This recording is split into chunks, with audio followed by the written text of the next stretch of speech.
America से अप्रवासियों को लगातार ही डिपोर्ट किया जा रहा है। बीते दिन 100 से भी ज्यादा भारतीयों को अमेरिका से डिपोर्ट किया गया। इसमें हिमाचल के इंदौरा के मिलवा गांव का रोहित भी शामिल है। रोहित ने अमेरिका जाने के लिए लगभग 45 लाख की भारी धनराशि खर्च की थी, लेकिन अवैध रूप से रहने के कारण उन्हें वापस भेज दिया गया है। इसी को लेकर हमारे संवाददाता ने रोहित से खास बातचीत की है और रोहित से उनके डिपोर्ट होने की पूरी कहानी भी सुनी है। अमेरिका से लगातार अप्रवासियों को डिपोर्ट किया जा रहा है। अभी रात को एक यूएस का विमान अमृतसर पहुंचा जो 100 से ऊपर अप्रवासियों को अमृतसर में उसने उतारा था। उसमें एक हिमाचल का इंदौरा विधानसभा से मिलवा गांव का रोहित भी उस काफिले में शामिल था। तो हम रोहित से बात करेंगे। रोहित हमारे साथ है कि ये कैसा सफ़र रहा और इन्होंने कैसे इस जर्नी को शुरू किया। और रोहित जी, कैसे क्या बोलोगे आप, ये कब आप यहाँ से गए थे और कितना टाइम लगा वहाँ पहुँचने पर? सारा मामला क्या था, कैसे कैसे आपने सारे मामले का सफ़र किया? मैं इंडिया से 18 जुलाई को निकला था यहाँ से दुबई के लिए। पहले तो मेरे भाई ने किसी एजेंट से बात कर रखी थी कि तुमको यूएस से एक नंबर में भेजेंगे दुबई से। दुबई पे वहाँ पे बड़ी आईडी बना के तुम्हारी वहाँ पे वीज़ा लगवाएंगे तुम्हारा यूएसए का। जब मैं यहाँ से निकला दुबई आकर, जब मैंने वहाँ पे और अराइव करा, फिर वहाँ पे जब मैंने वहाँ एक व्यक्ति था जिससे मेरी बात होनी थी, उसने मेरा पहले वहाँ पर उतरते ही पासपोर्ट ले लिया बिना पूछे कि ऐसे वैसे कि तुम्हारा वीज़ा लगवा के देंगे।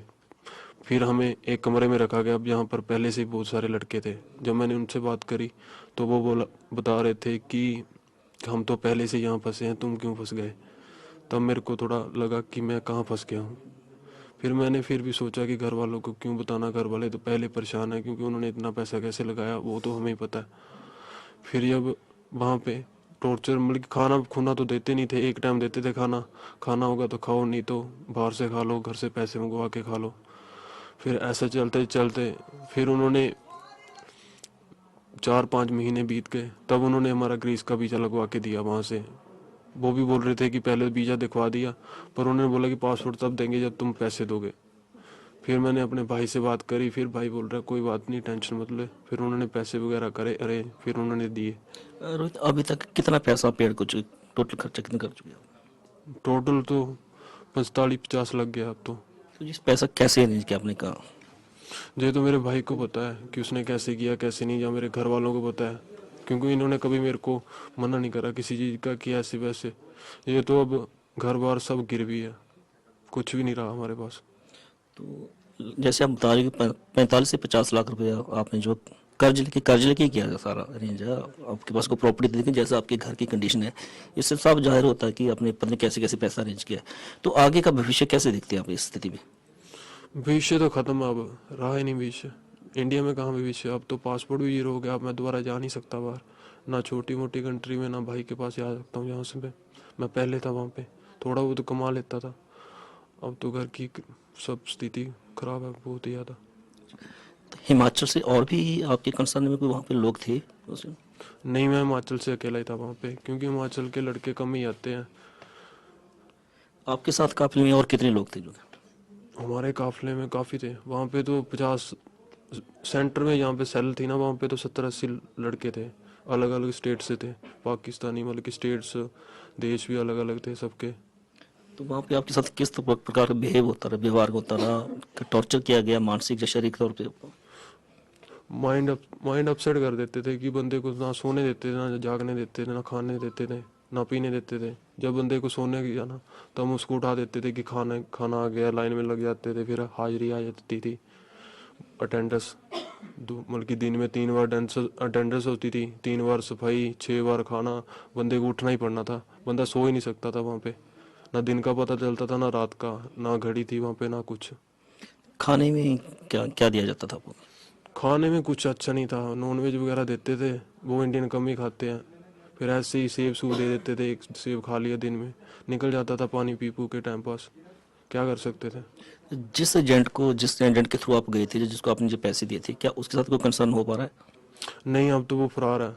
मैं भी कल ही आया हूँ, मेरे को कल ही पता लगा, भाई ने बताया कि उसका फ़ोन ही लग रहा, वो तो निकल गया अब। तो आप स्टेट गवर्नमेंट से या इंडियन गवर्नमेंट से क्या डिमांड करती है कि ऐसे एजेंटों के साथ कोई खिलाफ कोई कार्रवाई होनी चाहिए? कार्रवाई तो होनी चाहिए, क्योंकि जैसे मैं फंसा था वहाँ पे, कोई और लड़का ना फंस जाए गरीब घर का, क्योंकि मेरा तो सब कुछ बिक चुका है अब। यही बस उम्मीद है कि सरकार अब कुछ करेगी हमारे लिए। देखो रोहित के साथ साथ रोहित की बहन भी यहाँ पे मौजूद है, थोड़ा सा हम इनसे बात करेंगे। आपका शुभ नाम? सिमी। सिमी जी, ये आपका भाई चलो कुशल घर पहुंचा है, खुशी भी है लेकिन कहीं दुख भी है कि इतना पैसा आर्थिक तौर पे इन्होंने गंवाया है, तो क्या बोलना चाहोगे? सर खुशी की बात तो चलो ठीक है, मान लिया कि चलो अच्छा घर में आ गया, बढ़िया है। पर यही है कि जो सरकार ने किया गलत किया है, कैसे डिपोर्ट करके कुछ भी लगा लो, फिर भी ये है कि घर की सब भी कंडीशन तो है तो अच्छी नहीं है। तो क्या डिमांड करते हैं आप? स्टेट गवर्नमेंट से डिमांड करते हैं कुछ की कोई फाइनेंशियली हेल्प की जाए ताकि इस कर्ज को से उतारा जाए इसको? हाँ जी सर, यही है कि कुछ ना कुछ सरकार हेल्प करे और थोड़ी बहुत जितना भी हो तो हमारी हेल्प किसी न किसी तरीके से कर दे, और बेरोजगारी की तो दूर करने के पहले सोच लें। रोहित के माता जी भी हमारे साथ हैं, हम इनसे भी कुछ बात करना चाहेंगे। माता जी, रोहित घर पहुंचा है, कुशल पहुंचा है, खुशी मनाएं या क्योंकि फाइनेंशियल तौर पे भी आपने बहुत कुछ इसमें गंवाया है, तो क्या बोलना चाहोगे इसको लेकर?